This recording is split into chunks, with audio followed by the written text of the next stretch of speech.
This is what I've learned. There's a difference between a testimony and a story. And I feel like a lot of people, they think they're testifying and they're just telling a story. And look at a testimony as something that's finished. The chapter now is closed.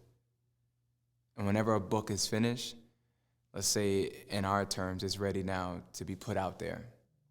A book is made to be read. But the only book you don't read is the book that's not finished. Who wants to read a book that hasn't been finished? That's why I love the fact that the Bible says that God is the author and finisher of our faith. See?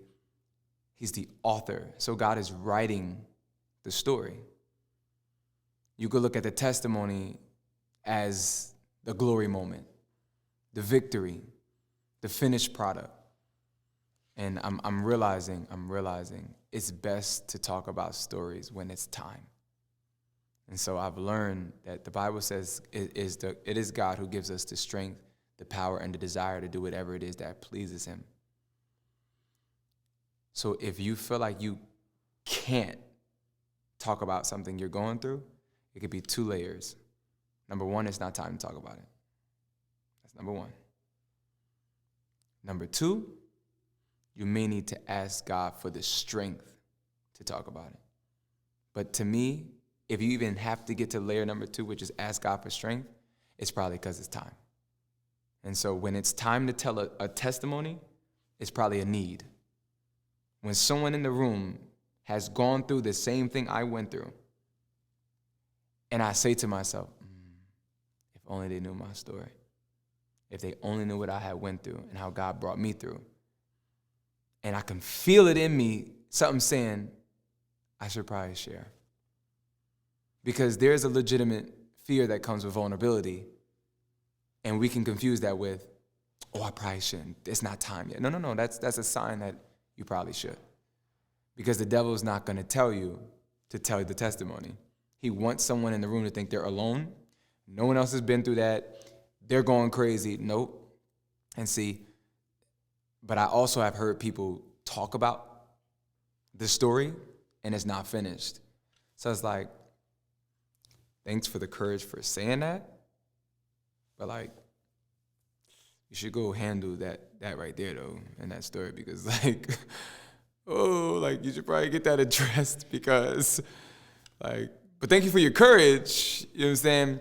But I don't want to tell my story that's not finished to somebody who needs hope, and now all they get is a trauma buddy. Or now they get like, okay, we struggle with the same thing, great. So there's no answer now for both of us. You get what I'm saying? So it's really big that we remember our testimonies are to give hope. But this is the interesting angle I want to go with the testimonies. There are many reasons why we are overcome by the word of our testimony. But this is what I've learned. The enemy wants us so bad not to tell our stories, not to tell what God did for us. And it's easy to tell people we got a raise, a promotion, a new car, a new home, a new job, But it's not easy to talk about how God delivered us from some of these addictions, some of these places we've been, some of the things that we used to do, because it looks kind of like what people going to say about me when they know I used to get into that, when I used to do that, when I used to say that, when I used to watch that, when I used to treat people like that, whatever it is, you know what I'm saying? And I've learned, when you're in trouble, right, or if you've done something wrong, what looks worse? When you get caught or when you confess? It's when you get caught. Anybody that gets caught and confesses, it's kind of like you're only sorry because you got caught. But if you confess something, there's something honorable, there's something beautiful, there's something courageous and inspirational, and it says something about your heart that, hey, listen, I'm going to go ahead and let you know this is what I did.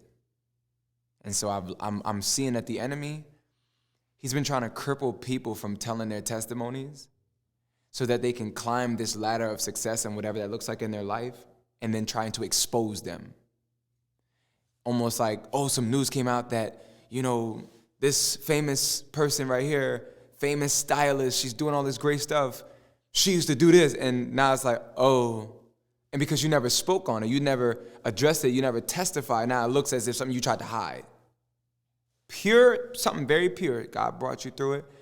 But because it's something that you never really testified about or trampled on by confessing it, it's almost as if like now your testimony is used against you. It's very strange, but I have a video called Crushed It by Confessing It that God called me to do. And it talks about how God freed me from smoking weed and my addiction from smoking weed. And it was weird because I had stopped smoking weed a long time before that video dropped. And when God told me to address that, I was kind of like, oh, I got to tell people, God. Like, and you can see me talk about all of that so free now because I told the world. Like, I don't care what people think about it. But in that moment, I felt like, oh, that was supposed to be like, God, you delivered me. Nobody got to know about that.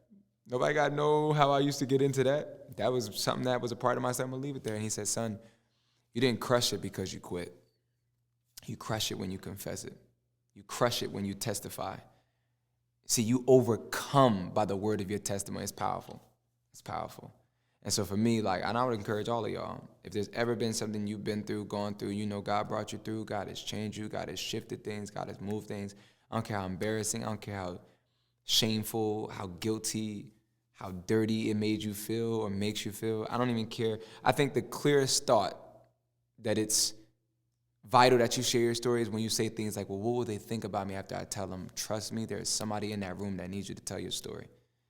And it's the enemy trying to make someone else feel crazy, make them feel like they're alone and going through it alone. So that's my answer. So in short, it's either it's not time to talk, or you need to ask God to give you a little strength to push past the fears of what happens after you're vulnerable. You get what I'm saying? But there's a clear difference between this is my testimony, something God has finished. This is a closed book versus something I'm currently struggling with. I just want y'all to know. Nah, one is bleeding out, and one is look at the scars that have been healed. See, Jesus showed his scars to the doubting Thomas. He didn't go, look, Thomas, I'm on the cross, struggling. No, he said, look at me now that it's finished. See, it's powerful.